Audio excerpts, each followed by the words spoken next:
తాకట్లో ఉన్న మీ బంగారాన్ని విడిపించి ఆ రోజు ఆన్లైన్ రేటుకి కొంటాం. Sharma gold company. నమస్కారం, మీరు చూస్తుంది సుమన్ టీవీ. నేను మీ కీర్తి.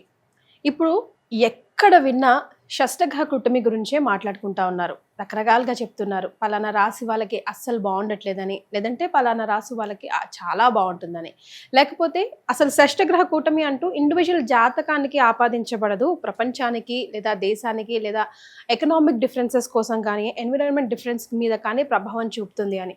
అసలు సంవత్సరం స్టార్టింగ్లోనే ఏర్పడబోతున్న కొత్త సంవత్సరం శ్రీ విశ్వవసు నామ సంవత్సరంలోకి మనం అడుగు పెడుతున్నాం కదా. స్టార్టింగ్లోనే ఇలా షష్టగ్రహ కూటమి అంటూ ఒక కాంట్రవర్సీతో ఎంటర్ అవుతున్నాం. దీని ప్రభావం వచ్చే సంవత్సరం అంతా ఎలా ఉండబోతుంది, ఇలాంటి విషయాలు మనతో డిస్కస్ చేయడానికి ప్రముఖ ఆస్ట్రాలజర్ బ్రహ్మశ్రీ నందిబట్ల శ్రీహరి శర్మ గురువు గారు ఉన్నారు. నమస్తే గురుగారు. వాగర్థ వివ సంపృక్తౌ వాగర్థ ప్రతిపత్తయే జగతః పితరౌ వందే పార్వతీ పరమేశ్వరౌ. సదాశివసమారంభాం శంకరాచార్య మధ్యమాం అస్మదాచార్య పర్యంతం వందే గురు పరంపరాం. ఆదిత్యాయ చ సోమాయ మంగళాయ బుధాయ చ గురు శుక్ర శనిభ్యశ్చ రాహవే కేతవే నమః. శృంగేరి జగద్గురు పీఠాధిపతులకి, కంచి పీఠాధిపతులకి నమస్కారములు తెలియచేసుకుంటూ కార్యక్రమాన్ని ప్రారంభిద్దాం. గురుగారు, మనం అసలు ఏ వీడియో స్టార్ట్ చేసినా ముందు నవగ్రహాల ఆరాధనతోనే మీరు ప్రారంభిస్తారు. ఇక తెలుగువారి సంవత్సరాది ఉగాది అంటారు. శ్రీ విశ్వవసునామ సంవత్సరంలోకి ఎంటర్ అవుతున్న చాలా వెరీ నెక్స్ట్ డేనే, లేకపోతే ఆ రోజుతోనే మేబీ 29, 30, 31 ఈ 3 రోజులు షష్టగ్రహ కూటమి అంటూ ఏర్పడబోతుంది. దీనివల్ల అసలు చాలా డిస్టర్బెన్స్ ఏర్పడబోతుంది ప్రపంచవ్యాప్తంగా అని అంటున్నారు. కమెంట్ బాక్స్ అంతా నిండిపోయింది. ఇంకా నందిబట్ల గారి వీడియో రాలేదేమిటి, గురువు గారు ఈ వీడియో గురించి ఇంకా దీని గురించి మాట్లాడలేదేంటి అని. సో దీన్ని అసలు ఏ రకంగా చూసుకోవాలంటారు గురుగారు? ముందుగా మనం చూసుకుంటే ఈ షష్టగ్రహ కూటమి అనేటువంటిది ఇదేదో మొదటిసారి అనేది కాదు. అంతకుముందు 2019 సంవత్సరంలో కూడా ఏర్పడింది.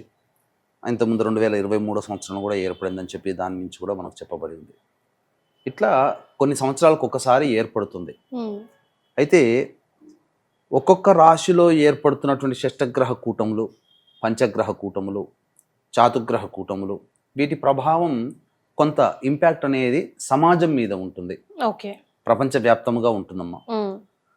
మనకు ఇక్కడ అందరికీ షష్టగ్రహ కూటమి అంటే గుర్తుకొచ్చేటువంటిది కరోనా. డిసెంబర్ 25వ తారీఖు రోజున ఏర్పడినటువంటి 2019 సంవత్సరంలో కూడా ముందస్తుగానే మనం చెప్పి ఉన్నాం ఇలాంటి విపత్తు ఏదో రాబోతుంది అని. తదనంతరం మనకు ప్రపంచవ్యాప్తంగా మార్చి నుంచి 2020 మార్చి నుంచి కరోనా మహమ్మారి. అంటే ఇప్పుడు మనం బేసిక్ నుంచి మనం చూసుకున్నట్లయితే అగ్నితత్వ రాశులు ఏంటి? మేషము, సింహము, ధనుస్సు. మేషము పవర్ఫుల్ అవుతుంది అగ్నితత్వ రాశుల్లో. అలాగే మేషం కంటే సింహం ఇంకా పవర్ఫుల్, సింహరాశి కంటే ధనుస్సు రాశి ఇంకా పవర్ఫుల్. అంటే ఒక రకంగా చెప్పాలంటే ధనుస్సు రాశి అనేటువంటిది ప్రధానంగా అగ్నితత్వ రాశి, యుద్ధాన్ని ప్రేరేపించేటువంటి రాశిగా చెప్పబడింది. ఎవరైనా యుద్ధానికి వెళితే ఆ ధనుస్సులో ముహూర్తం పెట్టుకుని వెళితే విజయం. అయితే ఇక్కడ మనం చూసుకోవాల్సినటువంటిది ఏంటి? ఈ 2019 సంవత్సరంలో ఏర్పడినటువంటి షష్టగ్రహ కూటమి ప్రపంచం మీద యుద్ధం జరిగినట్టే. ప్రకృతి యుద్ధం చేసింది. తద్వారా ఏమైంది? లక్షలాది మంది మరణించారు కదా. కాబట్టి ఇప్పుడు మీనరాశిలో షష్టగ్రహ కూటమి ఏర్పడుతుంది. ఇది అంత ప్రభావవంతమైనదా అనంటే ఎంతో కొంత ప్రభావం ఉంటుంది, కానీ 2019లో చవి చూసినటువంటి మహమ్మారి అయితే కాదు. ఇప్పుడు ఇది జలతత్వం కదా గురుగారు? అంటే జలతత్వ రాశిలో ఏర్పడిందమ్మా ఇది. ముఖ్యంగా మనం గమనించుకుంటే మీనరాశి భచక్రంలో 12వ రాశి, ఇక ఆఖరు రాశి అదే. దీన్ని మనం సైంటిఫికల్గా మనం ఎలా మనం అన్వయించుకోవాలి అనేది కనుక మనం చూసుకుంటే, ఎందుకంటే ఆస్ట్రానమీ ప్లస్ మనకు సంబంధించినటువంటి జ్యోతిష్యం, ఖగోళము జ్యోతిష్యాన్ని రెండు మేళవించుకుంటే జలచరములు అని అన్నప్పుడు మీనరాశిలో జలచరాలు ఉంటాయి కదమ్మా. కాబట్టి ఈ జలచరంలోకి ఏవైనా విపత్తు జరిగేటువంటి అవకాశం ఏర్పడుతుంది. ముఖ్యంగా నీటి ప్రవాహము సంబంధించి జలతత్వముగానే అనుకున్నాం. దీన్ని మనం బేస్ చేసుకుంటే ఈ జలతత్వ రాశి గురునికి సంబంధించినటువంటి రాశి. ఈ గురుడు వృషభ రాశిలో రోహిణి నక్షత్రంలో ఉన్నాడు. తర్వాత ఈ గురు నక్షత్రంలోనే కుజుడు స్తంభించి ఉన్నాడు. పునరుసు నక్షత్రం 3వ పాదంలో ఈ షష్టగ్రహ కూటమి ఏర్పడుతున్న సందర్భంలో కుజుడు స్తంభించి ఉన్నాడు. అంటే ఉన్నటువంటి నవగ్రహాల్లో స్తంభన గురైనటువంటి గ్రహం ఏదయ్యానంటే ఒక్క కుజుడు మాత్రమే. ఓకే. కాబట్టి ఏమర్థం చేసుకోవాలి, నీటిలో ఎక్కడో అడుగులో భాగాన ఉన్నటువంటి వేడి తత్వము ప్రభావం బయటికి వస్తుంది. అంటే ఏంటి, నీటిలో ఉన్నటువంటి అగ్నిపర్వతాలు బ్రద్దలయ్యే అవకాశాలు ఉంటాయి. ఓకే. నీటిలో మార్పు, సముద్రంలో కానీ నదులలో కానీ కింద ఏదో అడుగులలో, కొన్ని వందల వేల అడుగులలో ఏదో జరగబోతుంది. అంటే దానికి ఇప్పుడు జలరాశులు అన్ని కొన్ని వింతలు అన్ని వింత వింతగా బయటికి వస్తున్నాయని మనం వింటూ ఉన్నాం కదా.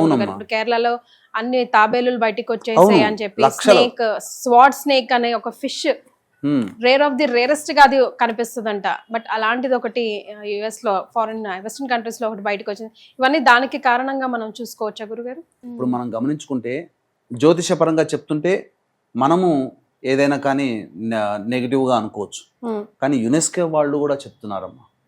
యునెస్కో వాళ్ళు చెప్తున్నటువంటిది, అలర్ట్ చేసినటువంటిది ఏంటంటే 21 దేశాలలో ఏదో జరగబోతుంది. ప్రకృతిలో విపత్తులు, ముఖ్యంగా భూమి అడుగున కుజుడు దేనికి సత్వము, భూతత్వానికి తత్వం. ఆ భూతత్వానికి కారకుడైనటువంటి కుజుడు స్తంభించి ఉండడం, కుజుడున్నటువంటి నక్షత్రాధిపతి పునరుసు నక్షత్రంలో ఉన్నాడు కాబట్టి ఆ నక్షత్రాధిపతి అయినటువంటి గురువుకు సంబంధించినటువంటి ఒక రాశిలో ఈ షష్టగ్రహ కూటమి ఏర్పడుతుంది. తత్ప్రభావం చేత ఏమవుతుంది, ముఖ్యంగా నీటికి సంబంధించినటువంటివి ఏవైనా ఇబ్బందులు ఎదురవుతాయి. అది ముఖ్యంగా అంటే ఏం జరగబోతుంది, ముఖ్యంగా జనాలకు ఏవైనా ఇన్ఫెక్షన్స్ కనుక వస్తే నీటి పరంగా ఏవైనా ఇన్ఫెక్షన్స్ రావాలి. ఒకటి. ఇంకొకటి ప్రధానంగా ఈ సంబంధించినటువంటి గ్రహాలన్నీ కూడా, ముఖ్యంగా రవి ఇక్కడ చూసుకున్నట్లయితే రవి ఈ విశ్వావసునామ సంవత్సరానికి రాజు అయ్యాడు, మంత్రి అయ్యాడు. అటువంటి రవి రాజు మంత్రి అయినటువంటి రవిగ్రహము గ్రహణం ఏర్పడబోతుంది, సూర్యగ్రహణం ఏర్పడబోతుంది. ఇది ఒక రకంగా చెప్పాలంటే నెగిటివ్ ఇంపాక్టేనమ్మా. షష్టగ్రహ కూటమిలో రవి గనక లేకుండా ఉండి మిగతా గ్రహాలు కలిస్తే అది గొప్ప యోగం అవుతుంది. కానీ ఈ షష్టగ్రహ కూటమిలో రవి ఉండడము, ఆ సూర్యునికి సంబంధించినటువంటి గ్రహణం కూడా మన భారతదేశంలో కనిపించదు, కానీ ప్రపంచవ్యాప్తంగా కొన్ని దేశాల్లో సూర్యగ్రహణం ఉన్నది. ఆ సమయానికి రవి సంబంధించినటువంటి సూర్యగ్రహణం కూడా షష్టగ్రహ కూటమిలో ఉండగానే ఏర్పడుతుంది, 29వ తారీఖు రోజునే. కాబట్టి దీని ఇంపాక్ట్ మాత్రం కొంతవరకు మనం ప్రపంచవ్యాప్తంగా ఫేస్ చేసుకోక తప్పదు. రైట్. సో ఫర్ ఎగ్జాంపుల్ ఇప్పుడు నేచురల్ కెలామిటీస్, ఎన్విరాన్మెంట్ డిస్టర్బ్ అయితే 100% ఖచ్చితంగా ఉంటాయి. ఖచ్చితంగా సునామీ ప్రభావం 2001వ సంవత్సరంలో ఇండోనేషియాలో ఏర్పడినటువంటి సునామీ ప్రభావము ఆఫ్రికా కంట్రీ పోర్ట్ ఎలిజబెత్ అది దానికి కూడా తాకి విధ్వంసం అయిపోయింది. కాబట్టి ఎక్కడో ఇండోనేషియాలో ఏర్పడింది, ఇక్కడ జరగడం ఏంటి? ఇప్పుడు చాలా మంది వేగ్గా చెప్పొచ్చమ్మా, ఏంటంటే చూసేటువంటి ప్రేక్షకుల్లో కూడా సైన్స్ ని మాత్రమే నమ్మేవాళ్ళు ఇదంతా ట్రాష్ అని అంటారు. కానీ చంద్రగ్రహణం అనేటువంటిది మన 14వ తారీఖు ఏర్పడింది కదా, ఒకే మాసంలో గుర్తుపెట్టుకోండి. ఎప్పుడైనా కానీ ప్రకృతిలో మనకు శాస్త్రం ప్రకారం చెప్పబడి ఉంది ఏంటంటే, ప్రకృతిలో విపత్తులు జరగాలి అని అనుకున్నప్పుడు గ్రహణాలు ఒకే నెలలో, ఒకే నెల అంటే జనవరి, ఫిబ్రవరి, మార్చి కాదమ్మా, మన తెలుగు నెలల ప్రకారము ఒకే నెలలో 2 గ్రహణాలు గనక సంభవిస్తే అది ప్రకృతి విపత్తుల్ని సూచిస్తుంది. రెండవ పాయింట్, షష్టగ్రహ కూటమి, ఆ షష్టగ్రహ కూటమిలో రవి కూడా ఉండడం అది కొంత భయానంగా మనం ఊహించుకోవచ్చు. తర్వాత తదనంతరం ఈ రవికి సంబంధించినటువంటి రాజుగా ఉన్నటువంటి, మంత్రిగా ఉన్నటువంటి విశ్వావసునామ సంవత్సరం కూడా ఈ యొక్క సంబంధించినటువంటి ఏర్పడడం 30వ తారీఖు నుంచే ఉగాది కదమ్మా మనకు, 29 అమావాస్య.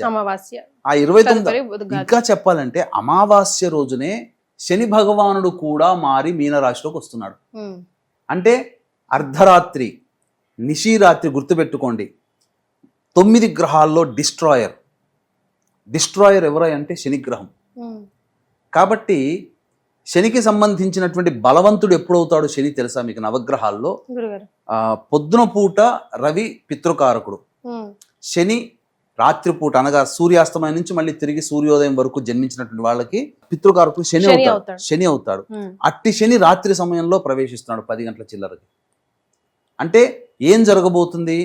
శని డిస్ట్రాయర్ నవగ్రహాల్లో సంపూర్ణముగా. అందుకని మీకు ఏ భూకంపాలు జరిగినా మామూలుగా సామూహిక మారణ హోమాలు కానీ, బాంబ్ బ్లాస్ట్స్ కానీ ఎక్కువగా ఏది చేసినా ఏది జరిగినా శనివారం రోజునే జరుగుతాయి.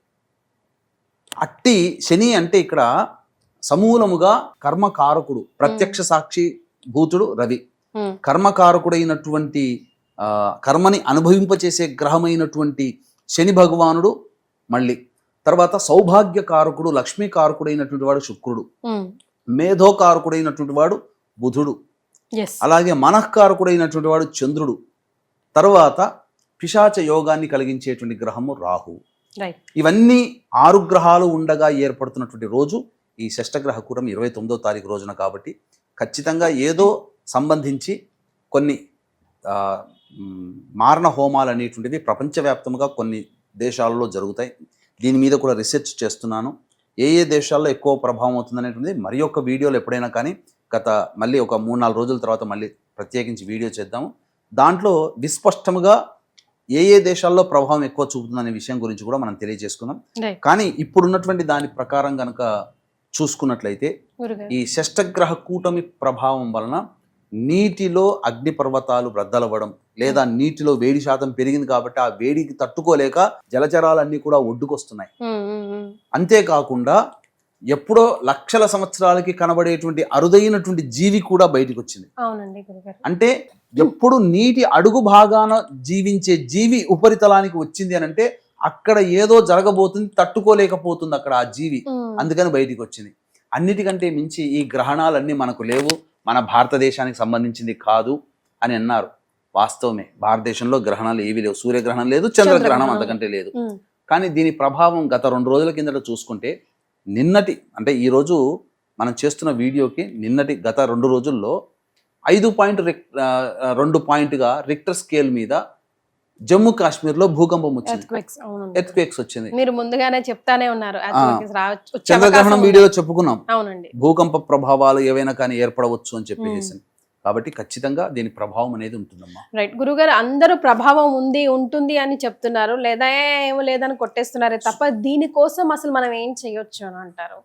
అంటే మనకు ముందుగానే అలర్ట్ మెసేజ్ వచ్చేసింది, దాని తగ్గ సంకేతాలు కూడా మనకి ఎక్కడో అక్కడ కనిపిస్తూనే ఉన్నాయి కదా. ఇప్పుడు జ్యోతిశాస్త్ర పరంగా మాలాంటి వాళ్ళు చెప్పడం కాదమ్మా, సైంటిఫిక్ ఇప్పుడు సైంటిస్టులు అందరూ కూడా తలలు పట్టుకుంటున్నారు. 21 దేశాలలో దీని ప్రభావం షష్టగ్రహ కూటమని కాదు, ఏదో అంతర్లీనంగా ఏదో జరగబోతుంది, డిస్ట్రాయ్ ఏదో అవ్వబోతుంది, ఎక్కడెక్కడ దేని ప్రభావం రిక్టర్ స్కేల్ మీద ఏం జరగబోతుంది అంటే ఏదైనా కానీ సునామీలు హెచ్చరిక జారీ చేసింది యునెస్కో. ప్రపంచవ్యాప్తంగా వచ్చే ఉపద్రవాలని ముందుగా గమనించి సైంటిస్టులు తలలు పట్టుకొని ఎక్కడెక్కడ దాని ప్రభావం వెళుతుందని చెప్పి మొత్తం అనలైజ్ చేస్తున్నారు. ఇప్పుడు ఆ యునెస్కో కూడా సైంటిస్టులందరినీ ప్రేరేపణ చేస్తుంది, ఎక్కడెక్కడ దీని ప్రభావం కనుక్కొని మనం మొదలు మనకు ఇన్ఫర్మేషన్ ఇద్దామని చెప్పి ప్రపంచాన్ని కాపాడుకుందామని. మరి మాలాంటి జ్యోతిష్య పండితులు సిద్ధాంతులు కూడా కాపాడడం కోసమే కదమ్మా ముందుగా ఈ గ్రహ కూటమి ఏర్పడుతుంది అని మనం ముందుగానే చెప్పిన అనేక మంది సిద్ధాంతులు చెప్పిన్నారు.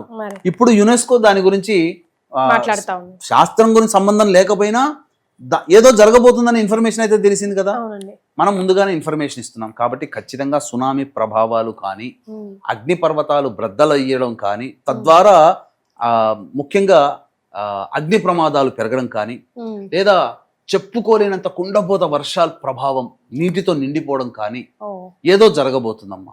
అది మాత్రం ఖచ్చితంగా చెప్పవచ్చు, వాస్తవం. గురుగారు, అందరూ ప్రమాదం అయితే ముంచి ఉంది అని చెప్తున్నారు, కొందరు కొట్టి వేసేస్తున్నా కూడా ఇది ఇలాంటివి వస్తూ ఉంటాయి పోతూ ఉంటాయి, దీని పెద్ద హైప్ చేసి చూడాల్సిన అవసరం లేదు అని అంటున్నారు తప్ప. కానీ మనకైతే ఇప్పుడు మనం చెప్పుకున్న దాన్ని బట్టి సిగ్నల్స్ అయితే యూనివర్స్ ఆల్రెడీ ఇస్తా ఉంది. కాబట్టి అసలు ఏం చేయాలంటారు గురుగారు? ఏం చేస్తే మనం ఈ విపత్తు నుండి బయటపడవచ్చు అంటారు? ముఖ్యంగా ఈ షష్టగ్రహ కూటమి అనేటువంటిది మనకు చెప్పబడినటువంటిది కనుక చూసుకున్నట్లయితే 6 గ్రహాలు కదమ్మా. గ్రహాలని ఆధీనంలో ఉంచుకునేటువంటిది అంతరిక్ష దేవతలు, ముఖ్యంగా కుజుడు, తర్వాత బృహస్పతి. కాబట్టి ఎవరైనా కానీ ప్రపంచవ్యాప్తంగా ఉన్న వాళ్ళు ఎవరైనా కానీ ఖచ్చితంగా సుబ్రహ్మణ్య స్వామి ఆరాధన విశేషంగా చేయాలి ఆ 3 రోజుల్లో. తర్వాత ఈశ్వర ఆరాధన విశేషంగా చేయాలి. 2 ముఖ్యంగా విష్ణు సహస్రనామ పారాయణం చేయాలి. ఇది ఖచ్చితంగా చేయాలి, ఇది ఖచ్చితంగా చేయాలి. ముఖ్యంగా బగళాముఖి అమ్మవారు, అలాగే త్రిపుర భైరవి అమ్మవారి ఆరాధన విశేషంగా చేస్తే అంతరిక్ష దేవతల్లో. కాబట్టి ఎవరికి వాళ్ళు ఇంట్లో సాధ్యమైనంతగా విష్ణు సహస్రనామ పారాయణం, రుద్రాభిషేకాలు, సుబ్రహ్మణ్య అర్చన, అభిషేకాదులు, ఖచ్చితంగా సుబ్రహ్మణ్య భుజంగ స్తోత్ర పారాయణాలు అందరూ చేసుకోవాల్సిందే, తప్పదు ఇంట్లో. ఎందుకనంటే విపత్తు ఏ రూపంలో వస్తుందో తెలియదు మనకు. ఇప్పుడు ఇది మనం చెప్పుకున్నటువంటిది ప్రపంచానికి సంబంధించినటువంటి విపత్తులు. ఈ ప్రపంచంలో మనం కూడా ఉన్నాం కాబట్టి కొన్ని రాశులు ఎఫెక్ట్ అవుతాయి. ఈ షష్టగ్రహ కూటమి ప్రభావం వలన కొన్ని రాశులలో జన్మించినటువంటి వాళ్ళకి ఎఫెక్ట్ అవుతాయి. కాబట్టి అందరూ కూడా ఈ యొక్క జరిగేటువంటి భవిష్యత్ షష్టగ్రహ కూటమి తర్వాత ఒక 3 నెలల వరకు దీని ప్రభావం ఉంటుంది, ఇంపాక్ట్ అనేటువంటిది, వెదర్ గుడ్ ఆర్ బ్యాడ్. ఆ ప్రభావంలో మనము చెడున బారిన పడకుండా ఉండాలంటే ఈ చెప్పినటువంటి దేవత ఆరాధనలు చేసుకోవాలి, అంతరిక్ష దేవత ఆరాధనలు చేసుకోవాలి.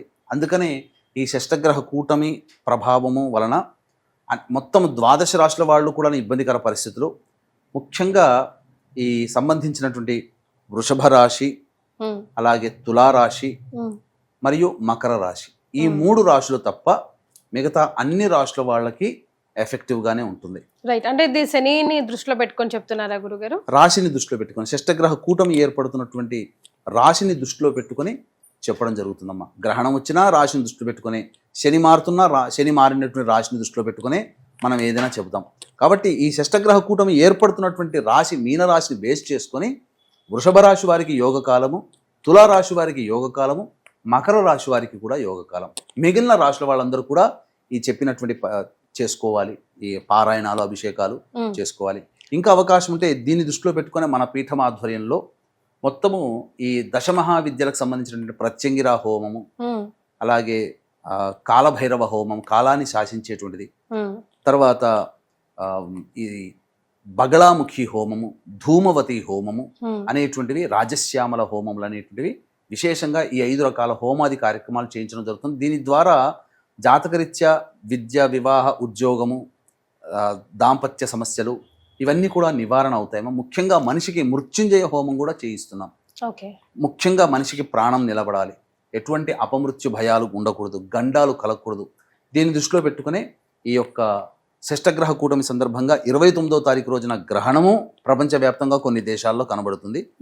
షష్టగ్రహ కూటమి ప్రపంచానికి సంబంధించినటువంటిది కాబట్టి దీన్ని పురస్కరించుకొని ఈ యొక్క దశమహావిద్యల హోమాలు అనేటువంటివి చక్కగా చేయించడం జరుగుతుంది. గురుగారు, ఇది సందర్భం కాకపోయినా ఎప్పటి నుంచో మీకు ఒక మాట నేను అడగాలనుకుంటున్నాను గురుగారు. ఇప్పుడు దశ విద్యల గురించి మనం మాట్లాడుకున్నాం కాబట్టి మీకు సంబంధించిన అపాయింట్మెంట్స్ కోసం మాట్లాడుతున్నప్పుడు చాలా మంది కూడా అడిగారు, గురుగారు చాలా శాస్త్రీయంగా చేస్తారు, మాకు అపాయింట్మెంట్ కావాలి అని చెప్పి. సో కానీ చాలా మందికి ఇప్పుడు రాజశ్యామల హోమం ఉందనుకోండి గురుగారు, మనది కాదేమో, అది పొలిటికల్ లీడర్స్ చాలా పెద్ద పెద్ద వాళ్ళే చేయాలి అని అనుకుంటారు. కానీ అసలు ఎందుకు చేయాలి, ఎలా చేయాలి, ఎప్పుడు చేయాలి, ఎవరు చేయాలి అన్నది మనం ఒక వీడియో రకంగా ఈ దశమహావిద్యల మీద, ఒక దేవతల మీద ఒక హోమం చేయొచ్చు.